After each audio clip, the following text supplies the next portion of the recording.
Merhaba arkadaşlar. Ören Hanım YouTube kanalıma hoş geldiniz. Bugün size iki şiş çok hoş, çok şık, dikişsiz bir patik modeli anlatacağım.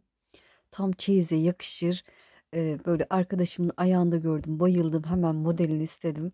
Sizin için paylaşmak istedim arkadaşlar. Çok hoş, çok güzel, çok da kolay. İlk defa yapacaksanız bile hiç tereddüt etmeyin. Benimle birlikte kolaylıkla yapabilirsiniz. Ben 37-38 numara ayak için öreceğim. Şöyle iki tane şiş kullanacağım. Bir de düğme lazım bize arkadaşlar. Şöyle siyah inci düğme kullanacağım.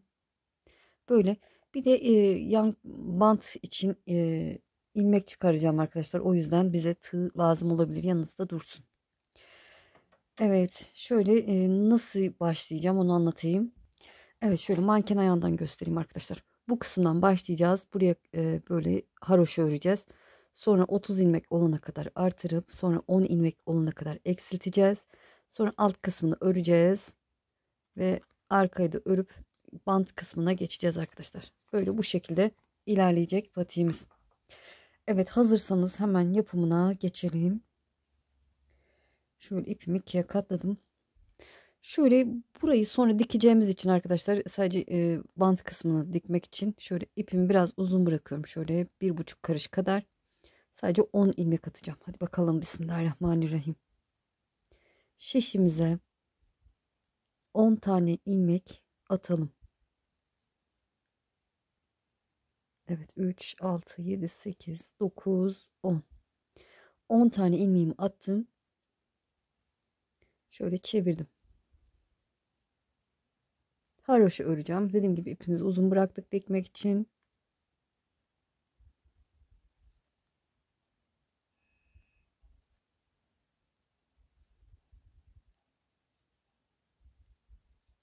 Haroşayı ben ön yüzden de düz, arka yüzden de düz olarak örüyorum. Evet. Çevirdim. Evet, çevirmiştik en son. İlk ilmeğimi ipimi kendime doğru alıp örmeden sağ işime geçiriyorum ki kenarı düzgün olsun. Ve haroşa örgüme devam ediyorum.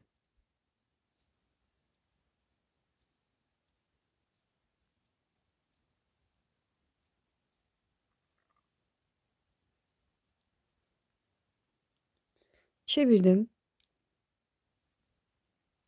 İpimi kendime doğru aldım. İlk ilmeğimi örmeden yine sağ işimi alıyorum. Ve yine haroşa örgüme devam ediyorum. Bu şekilde devam edeceğiz. 19 sıra haroşa olana kadar. Daha büyük yapmak isteyenler ben 37-38 numara ayak için öreceğim. Daha büyük yapmak isteyenler yorum kısmına yazsınlar. Yardımcı olurum inşallah. Sayı konusunda. Evet, şöyle göstereyim bakın. Ön yüzden 2 sıra haroşamız oluştu. Toplamda 19 sıra haroşa olana kadar örelim. Sonrasını göster. Evet, gördüğünüz gibi tamamladığım 19 sıra olana kadar ördüm. Beraber haroşa sıralarını sayalım. 3, 6, 9, 12, 15, 18 ve 19 sıra oldu. Şimdi artık artırma yapacağız. İlk kenar ilmeğimi örmeden sağ işimi aldım. Burada gizli bir artırma yapıyorum. Şöyle çapraz şekilde alıyorum ki delik oluşmasın. Bir artırma yaptım ve haroşa örerek ilerliyorum. Son bir ilmek kalana kadar örelim. Son bir ilmeğim kaldı. Öncesinde yine bakın bu şekilde de artırabilirsiniz. Parmağınızla dolayıp böyle sağ işimi alıyorum ve kalan ilmeğimi de örüp sırayı tamamlıyorum. Çevirdim. Arka yüzde hiçbir işlem yok. Artırdığımız ilmekler de haroşa olarak örülecek.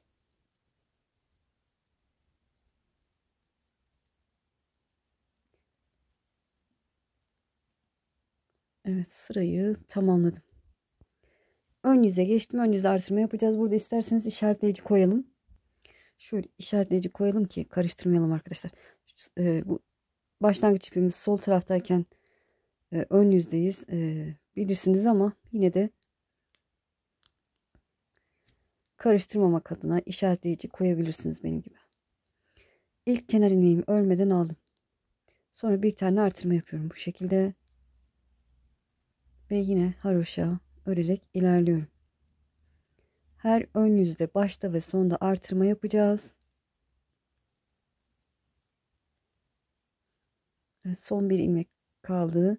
Öncesinde yine bir artırma yapıyorum. Ve kalan son ilmeğimi de örüyorum. Çevirdim. Arka yüzde hiçbir işlem yok. Bütün ilmeklerimi haroşa olarak örüyorum.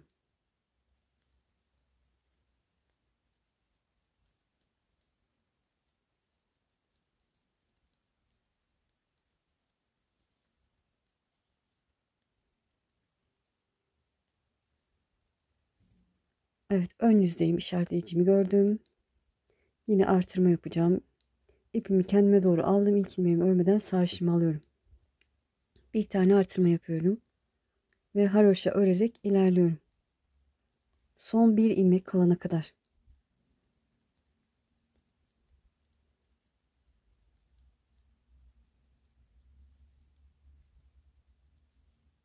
Evet, son bir ilmeğim kaldı. Artırmamı yapıyorum. Son kenar ilmeğimi de örüp sırayı tamamlıyorum. Bu şekilde her ön yüzde başta ve sonda artırma yapacağız. Şişimizde 30 ilmek olana kadar artıracağız.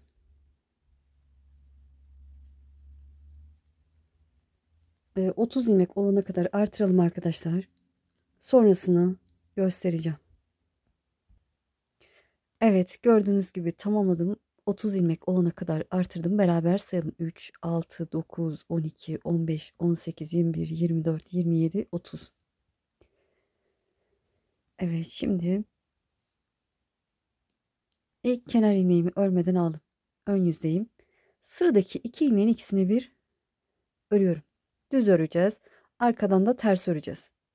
Evet, kenar ilmekten sonra bir tane eksiltme yaptım. Sonra düz örerek ilerliyorum. Son 3 ilmek kalana kadar. Evet, 3 ilmek kalana kadar örelim. Evet, 3 ilmeğim kaldı. Sıradaki 2 ilmeğin ikisini bir örüyorum. Burada da bir eksiltme yapmış oldum. Son kenar ilmeğimi de örüp sırayı tamamladım. Çevirdim. Arka yüzdeyim. Arka yüzde hiçbir işlem yok. Sadece ters öreceğiz. İlk kenar ilmeğimi örmeden aldım. Ters örerek ilerliyorum. Önden düz, arka yüzden ters öreceğiz. Bu şekilde ters örerek sırayı tamamlayalım. Evet, ters örerek sırayı tamamladım. Çevirdim. Ön yüzdeyim. İlk kenar ilmeğimi örmeden alıyorum. Sıradaki iki ilmeğin ikisini bir örüyorum. Düz olarak örüyorum. Ve düz örerek devam ediyorum.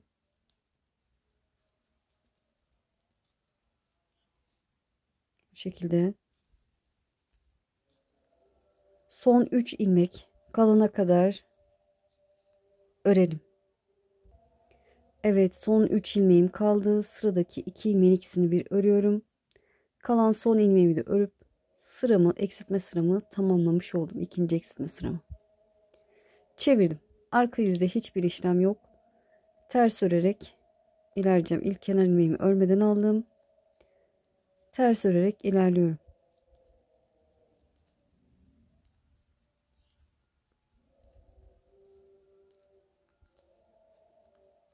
Sıramızı tamamlayalım.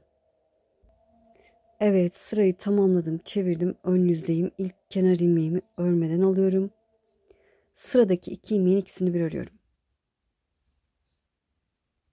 Ve yoluma devam ediyorum. Düz örerek ilerliyorum. Son 3 ilmek kalana kadar öreceğim. Evet, 3 ilmek kalana kadar düz örerek ilerleyelim.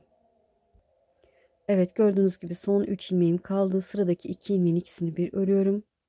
Son ilmeğimi de düz örüp sırayı tamamlıyorum. Üçüncü eksiltme sıramda çevirdim. Arka yüzden hiçbir işlem yok. İlk kenar ilmeğimi yine örmeden alıyorum. Buna dikkat ediyorum. Sonra ters örerek ilerliyorum. Bu şekilde her ön yüzde başta ve sonda eksiltme yapacağız. 10 ilmek kalana kadar öreceğiz arkadaşlar. Bu şekilde devam edelim. Ben de tamamlayıp döneceğim. Evet, gördüğünüz gibi 10 ilmek kalana kadar eksiltmemi yaptım. Beraber sayalım. 3, 6, 9, 10 ilmeğim kaldı. Şimdi alt kısmını öreceğiz patiğimizin. Şöyle yanlardan ilmek alacağım. Bakın. Hemen arka yüzden ördüm. Ön yüzdeyim şimdi. Bir alt sıra bakın bu yan taraftan şu iki teli alacak şekilde giriyorum. Buradan ilmek çıkartıyorum. İlmeğimi çıkardım ve bunu örmüyorum. Sıradaki ilmeklerimi düz örerek ilerliyorum.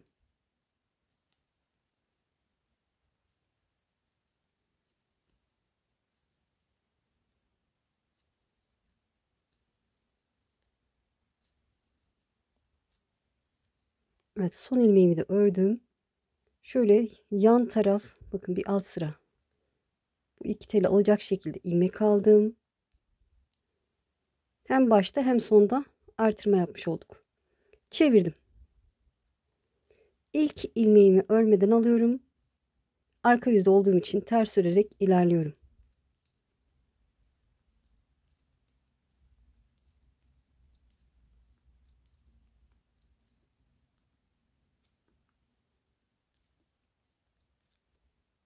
Evet, son ilmeğimi de ters ördüm.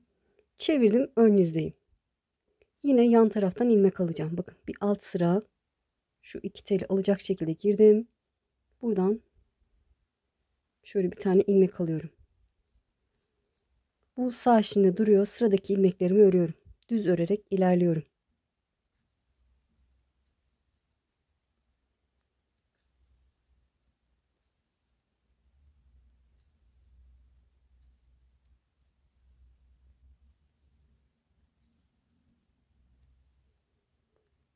Evet, son ilmeğimi de ördüm.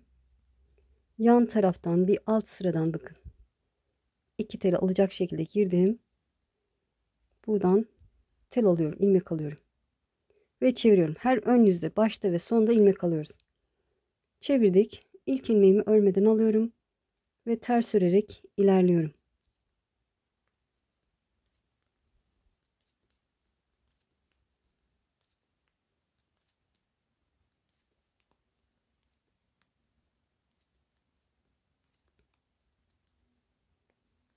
Evet, son ilmeğimi de ters ördüm. Çevirdim, ön yüzdeyim. Yan taraftan bakın bir alt sıradan yine bu şekilde girip tel alıyorum. Şöyle. Bu sağ şimdi dursun. Düz örerek ilerliyorum.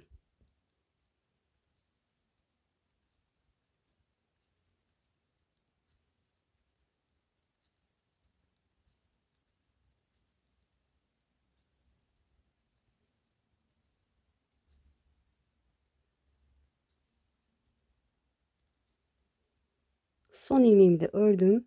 Yine yan taraftan bir alt sıradan bakın. Buraya giriyorum.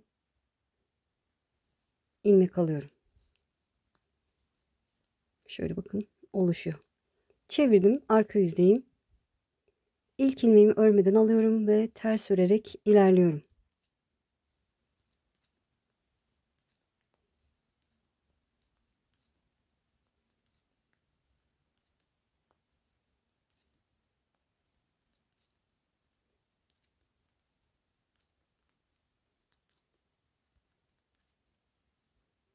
Evet, son ilmeğimi de ördüm. Çevirdim. Ön yüzdeyim. Yine yan taraftan bir alt sıradan bakın buraya giriyorum. İlmek alacağım yerler belli. Buraya girip ilmek alıyorum. Sağ şimdi duruyor ve sıradaki ilmeklerimi ön yüzde olduğum için düz örerek ilerliyorum.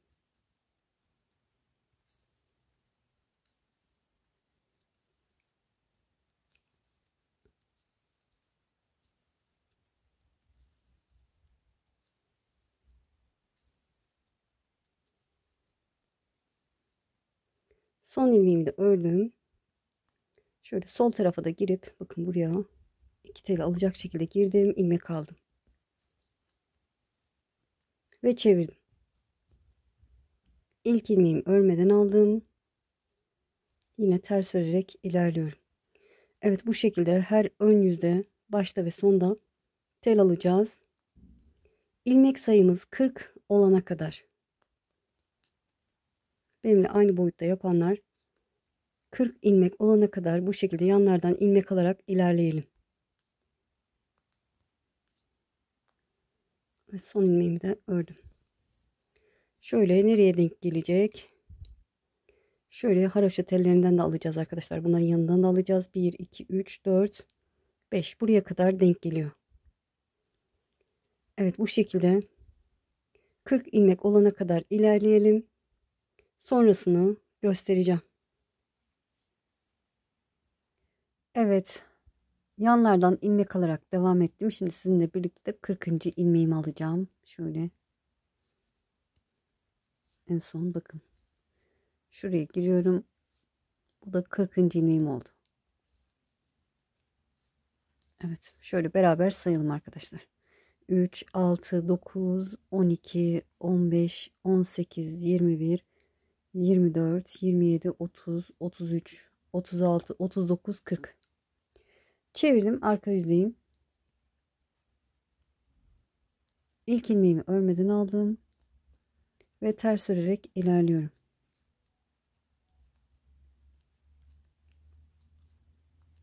Şöyle haroşa kısmı gördüğünüz gibi onun ilerisine kadar geldik. Ters örerek sırayı tamamlayalım. Evet, ters örerek sırayı tamamladım. Dediğim gibi şimdi toplamda 40 ilmek var. Baştaki 5 taneyi haroşa, sondaki 5 tane haroşa, ortadakiler önden düz, arkadan ters olarak örülecek.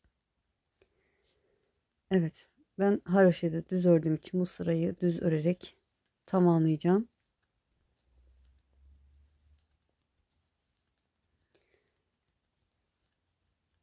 Evet, düz örerek sırayı tamamlayalım. Evet, ön yüzden düz örerek sırayı tamamladım, çevirdim. Arka yüzdeyim.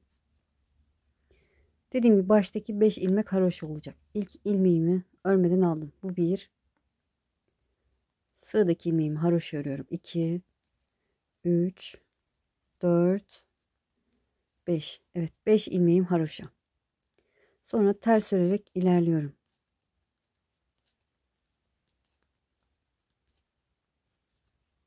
Son 5 ilmek kalana kadar ters örerek ilerleyelim.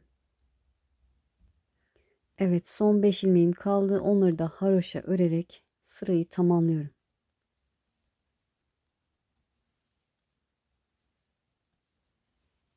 Çevirdim. Artık yanlara eklemiyoruz arkadaşlar. İlk kenar ilmeğimi örmeden aldım. Ön yüzden bütün ilmeklerimi düz örüyorum.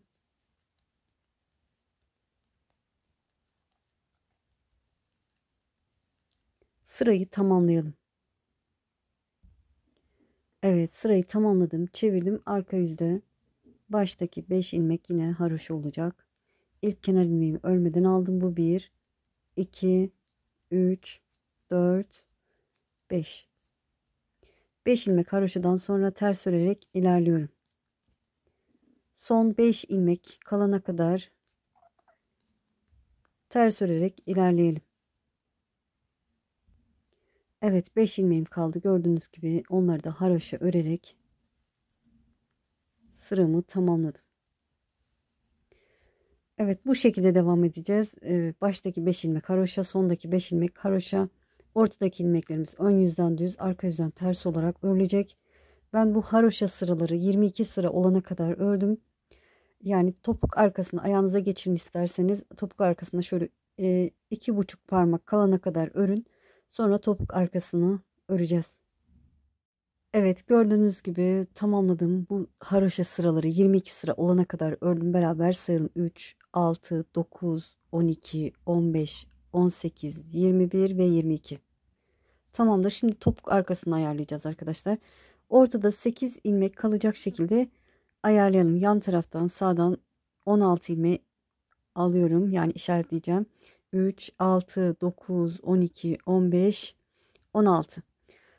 16 ilmeği ayırdım. 17.'ye işaret koyuyorum. Sol taraftan da 3, 6, 9, 12, 15, 16.'yı ayırdım. 17. ilmeğime işaret koyuyorum. Şöyle. Evet, ortada bakın işaretlediğim ilmeklerle birlikte 3, 6, 7, 8 ilmeğim kaldı.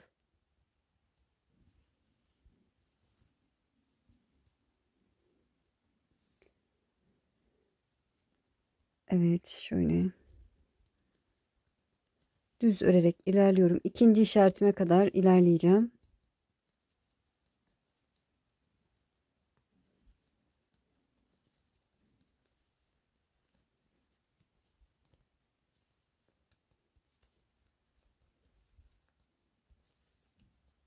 Evet, ilk işaretimi geçiyorum. Düz örerek ilerliyorum.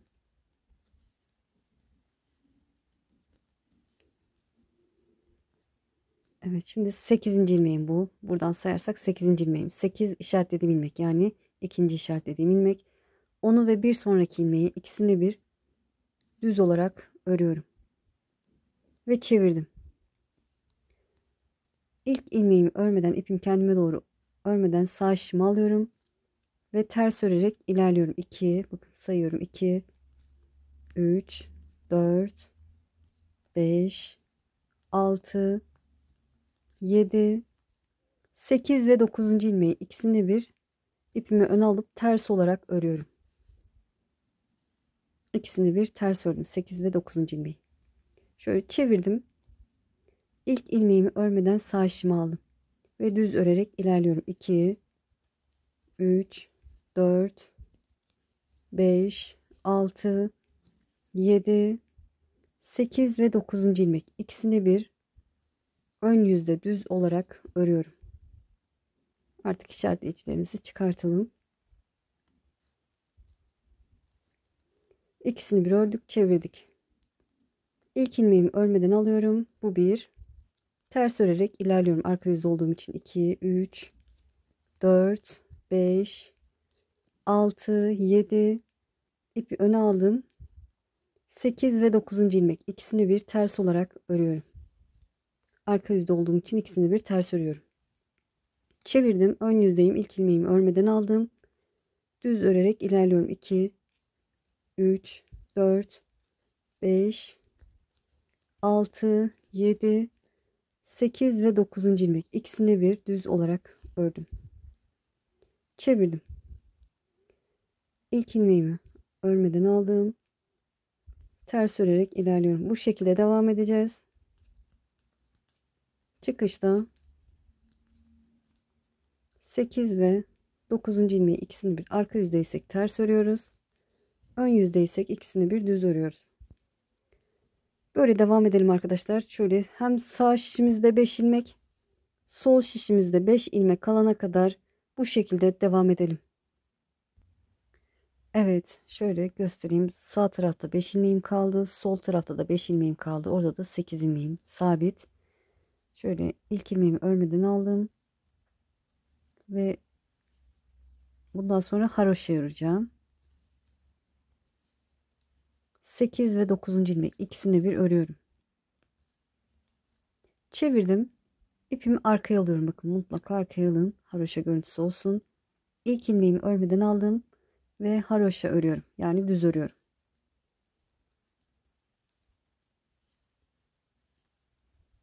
Sıranın sonunda da son 2 ilmeğin ikisine bir haroşa olarak, yani düz olarak örüyorum. Ve çevirdim. İlk ilmeğimi ipim arkada örmeden sağ şişimi alıyorum ve yine haroşa örerek ilerliyorum.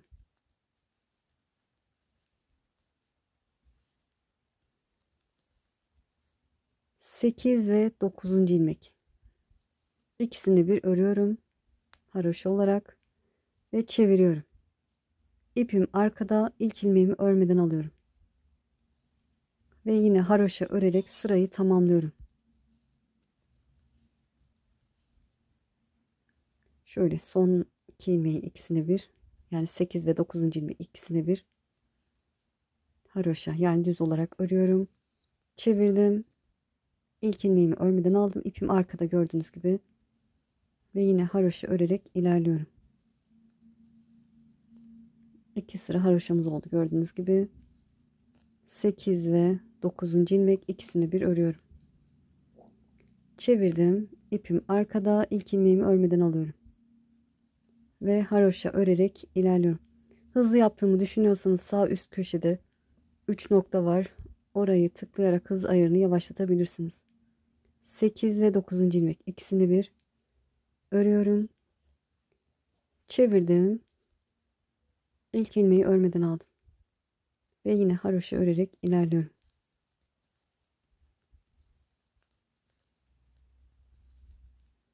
8 ve bakın ayrık duruyor, oradan anlıyorum. 8 ve 9. ilmek, ikisini bir örüyorum. Çevirdim, ipimi arkaya aldım. İlk ilmeği örmeden aldım. Yine haroşa örerek ilerliyorum. Şöyle az kaldı zaten, hızlıca öreyim. Evet, 8 ve 9. ilmek, ikisini bir ördüm. Çevirdim. İpim arkada, ilk ilmeğimi örmeden aldım. Ve haroşa örerek ilerliyorum.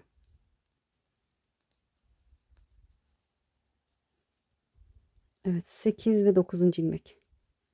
İkisini bir ördüm. Bu tarafta ilmek kalmadı. Çevirdim.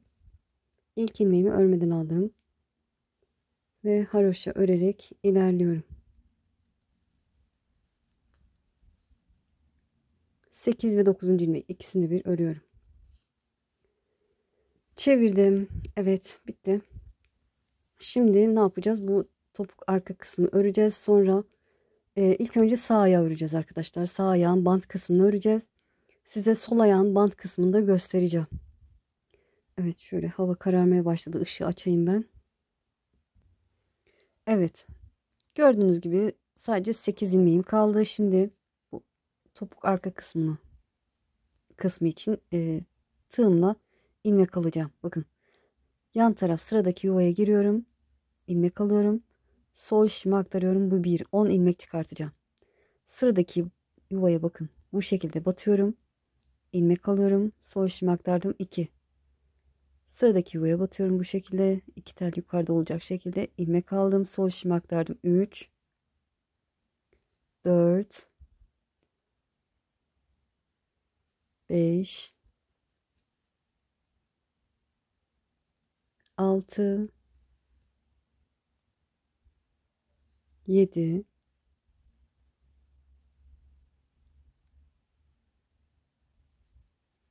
8, 9, 10. Evet, 10 tane ilmek çıkardım. Toplamda 18 tane ilmeğim var. Şimdi sol ayağı yapmak istersem arkadaşlar buradan bant yapmam gerekiyor. Ama ben sağ ayağı yapacağım için buradan bandı buradan yapacağım. Şöyle buraya bantlayacağız. İlikleyeceğiz ya da. Şöyle ilk ilmeğimi örmeden aldım. Haroşa örerek ilerliyorum. Düz örerek ilerliyorum.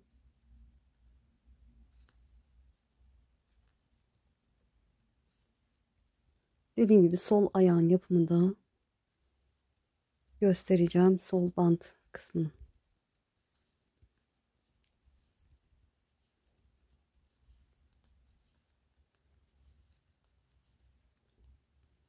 Evet, 18 tane ilmeğimi ördüm. Şimdi bu taraftan da 10 ilmek çıkarmam lazım. Şöyle tam karşılıklı denk gelsin iki tarafta. Şöyle bakın. Dilerseniz tığla, şişle de çıkartabilirsiniz bu şekilde. Bu taraf kolay olur. 1, sıradaki yuvaya giriyorum.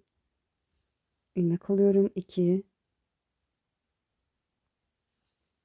3, 4, 5, 6, 7, 8, 9, 10. 28 tane ilmeğim oldu. Şimdi burada dediğim gibi bant için ilmek çıkartacağım. Şöyle çeviriyorum. Bu taraftan çıkartalım arkadaşlar. Şöyle çevirip arka taraftan çıkartalım. Şöyle son 2 ilmek arasına tığ yardımıyla giriyorum. İlmek alıyorum. Sol şişime aktardım. 1. 28 sanırım 28 ilmek çıkaracağım. Son 2 ilmek arasına girip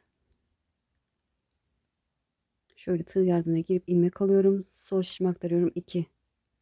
Son 2 ilmek arasına girdim. İlmek aldım. Sol şişime aktardım. 3, 4, 2 ilmek arasına girip ilmek alıyorum. Sol şişime aktardım. 5, 6,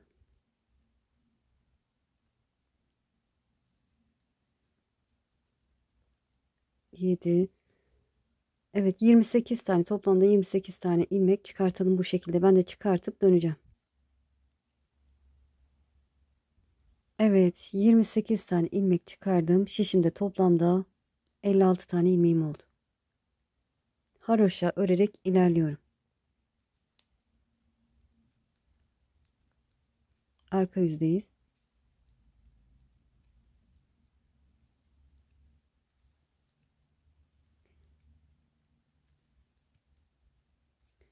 Evet, bütün ilmeklerimizi haroşa örerek sırayı tamamlayalım. Evet, sırayı tamamladım. Şöyle çevirdim. Ön yüzdeyim. Bakın, ön yüzde bir sıra haroşamız oluştu bile. İlk ilmeğimi örmeden alıyorum ve haroşa örerek ilerliyorum.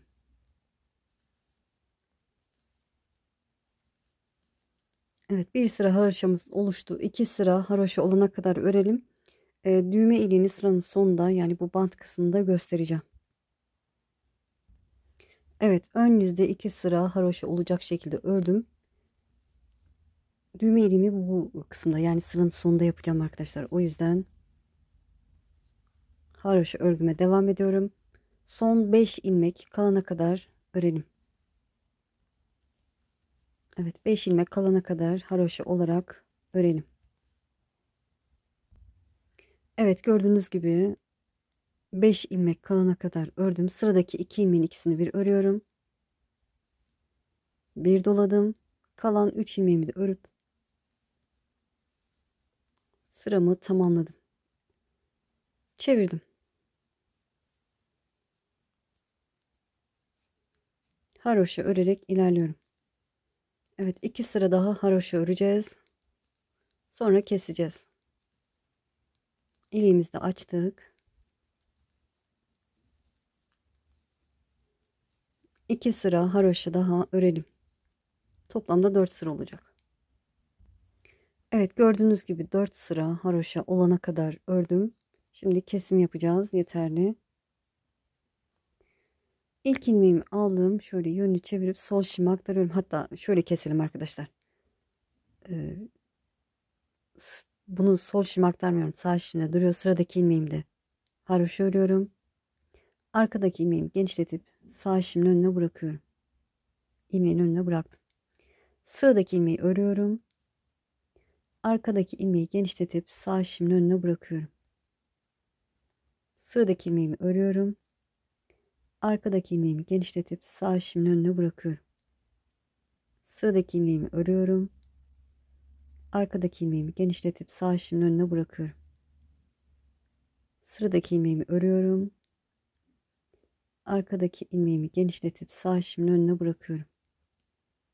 Sıradakini ördüm. Arkadakini genişlettim. Sağ şişimin önüne bıraktım. Bu şekilde bütün ilmeklerimizi keselim.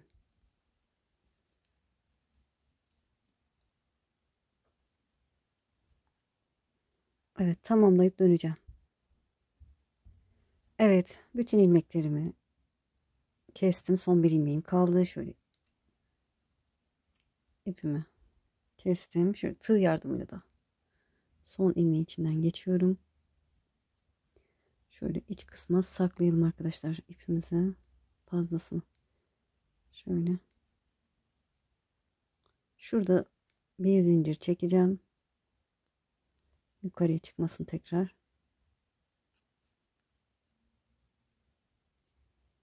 Biraz daha yürütüp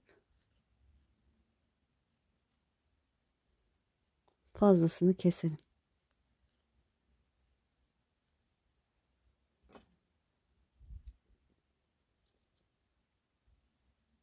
Evet, tamamdır. Bu aşamayı da tamamladık. Şöyle bakın, bu şekilde. Şimdi ne yapacağız? Bu kısmı şöyle içe doğru dikeceğiz arkadaşlar. Böyle dikeceğiz. Şuraya da bir tane düğme dikeceğiz. Şöyle şeklini alacak. Evet, buradaki ipimi ben iğneme geçirdim. Şöyle 1, 2, 3, 4, 5, 6, 7, 8. 8 tane haroşa içeride kalacak şekilde katladım. Böyle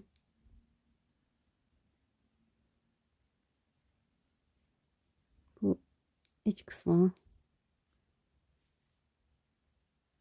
sabitliyorum.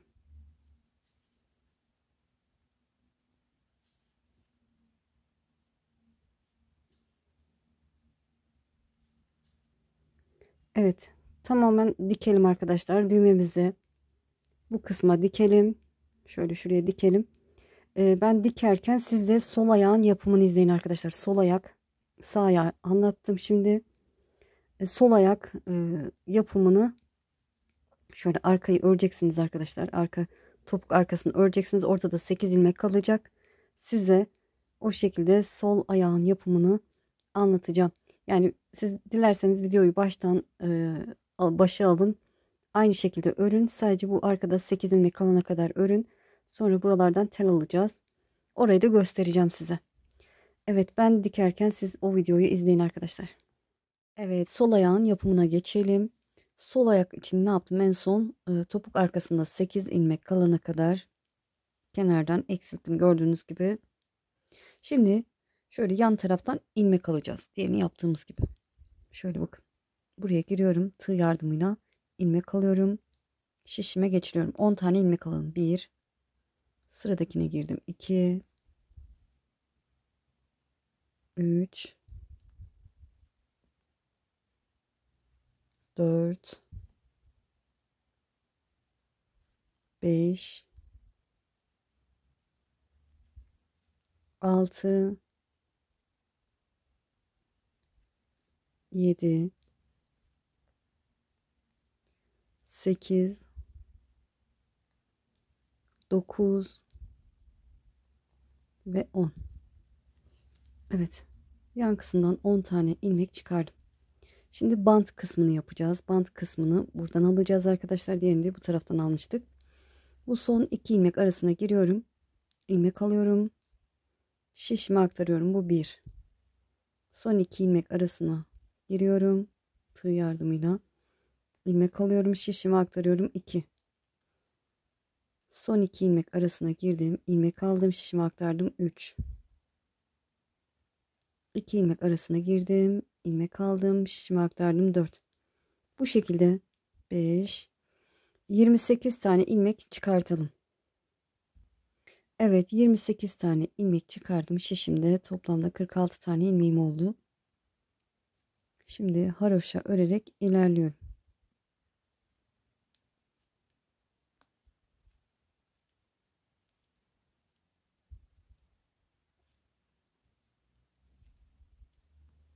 Evet, haroşa örerek sıranın sonuna kadar gelelim. Evet, sıranın sonuna yaklaştım. Son bir ilmeğim kaldı. Onu da ördüm. Şimdi bu yan kısımdan da 10 tane ilmek çıkartacağız şöyle. Buradan şişimle gireceğim arkadaşlar. Bakın şişimle sıradaki yuvaya giriyorum. İlmek alıyorum. 1. Sıradakine girdim. İlmek aldım. 2. 3. Evet, alamıyorsanız tığla alabilirsiniz. 4. 5.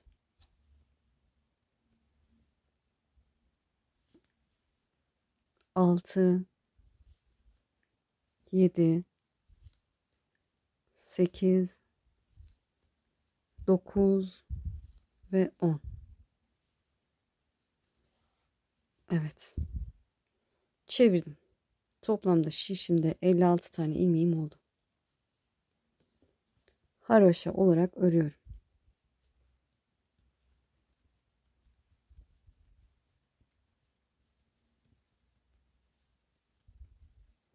Evet, bu şekilde ön yüzde 2 sıra haroşa olana kadar örelim bütün ilmeklerimizi. Evet, 2 sıra haroşa olacak şekilde ördüm. Şimdi düğmeli açacağım. Şöyle 2 3 ilmek örüyorum. 3 ilmek ördükten sonra doladım. Sıradaki 2 ilmeğin ikisini bir örüyorum. Bu şekilde. Ve yoluma devam ediyorum. Evet, 2 sıra daha haroşa örersiniz. Sonra kesimini yaparsınız arkadaşlar. Yeterli diye düşünüyorum. Evet, diğeri gibi 2 sıra daha haroşa ördükten sonra kesimini yapalım. Evet, gördüğünüz gibi düğmemi de diktim. Burayı da tamamladım. Şu bant kısmını buradan geçiriyorum. Şöyle manken ayağını geçireyim.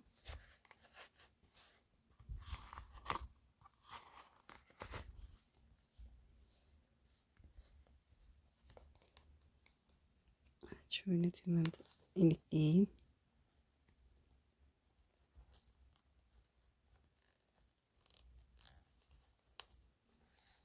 Şöyle. Gördüğünüz gibi çok şık.